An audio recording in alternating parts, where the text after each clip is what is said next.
Sometimes it feels like evening is just the end of the day, a time when you don't want to do anything anymore, and all you can do is flip through your feed, wait for sleep, and feel another day slipping away. But it is evening that is the time we can give back to ourselves. Calm, free, quiet. No pressure, no rush. We can start small with rituals. A simple structure helps your brain realize the day is over, it's time to switch gears. For example, you can do the same thing every night. Make tea, turn off the light at a certain time, write down a few thoughts in a notebook. These actions are like anchors. They give you stability. You don't just fall asleep, you close out the day. One of the most damaging automatisms is endless scrolling. You think you're resting, but you're actually overloading your brain even more. A screen is always a stimulus.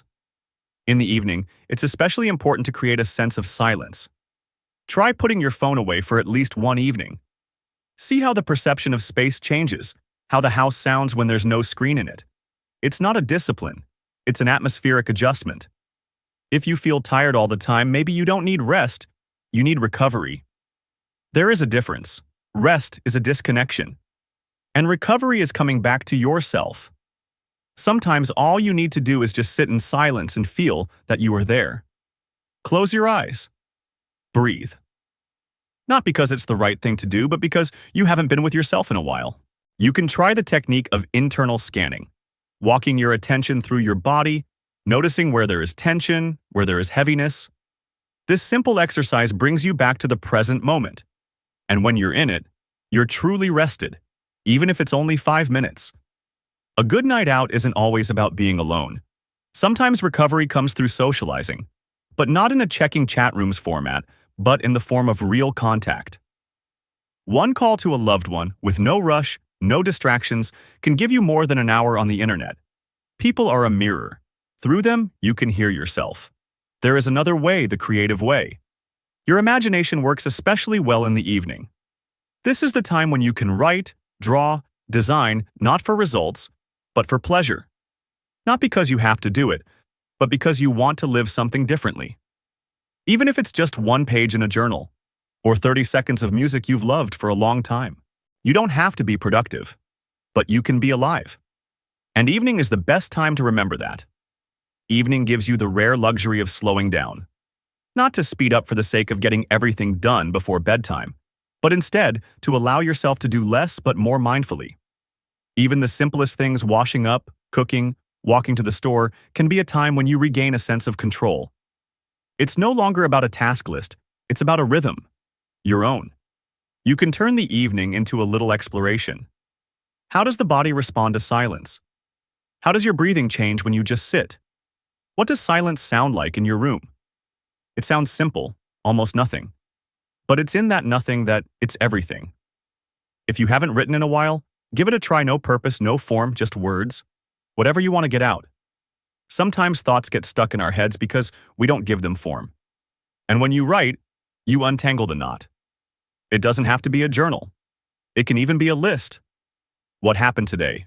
What felt? What's memorable? 5 words, and it's already easier.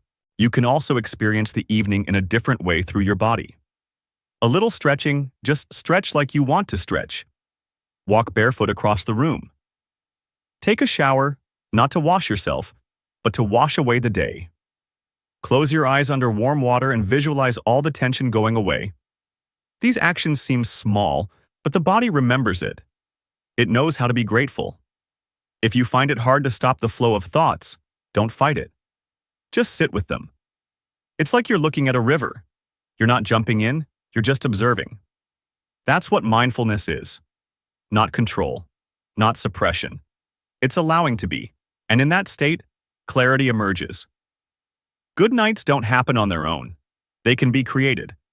Not as another task, but as a warm space where you can just be yourself. No roles, no expectations, no need to explain. And if even one evening you lived not as the end of the day, but as the beginning of peace, that's a small victory. Because you've remembered that you have you. And that's always enough. We often look for big changes, think everything will change if we change jobs, move away, start on Monday. But a lot of things don't start there. It starts here, inside one ordinary evening, when you choose not to scroll, but to hear, not to rush, but to be, not to run away from yourself, but to come closer. These evenings are not conspicuous. They are quiet, unnoticeable, but they become the foundation upon which the most important changes grow. Sometimes the best step forward is to just stop and allow yourself to be alive. Here. Now.